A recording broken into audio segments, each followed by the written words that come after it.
नमस्कार, cook with me चॅनलमध्ये स्वागत आहे। आज आपण सगळ्यांचा आवडीचा गाजरचा हलवा बनवूयात। त्यासाठी लागणार आहे 2 चमचे तूप। तूप गरम झाल्यानंतर त्यामध्ये किसलेले गाजर टाकून 2 वाट्या साखर टाकूयात, 1 वाटी दूध।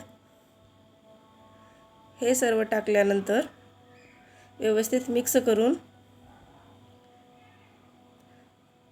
गाजर व्यवस्थित शिजल्यानंतर त्यामध्ये ड्रायफ्रूट्स, वेलची पूड हे सर्व टाकून चांगलं घट्ट होईपर्यंत परतून घेऊयात। घट्ट झाल्यानंतर चला तर मग सर्व करूयात।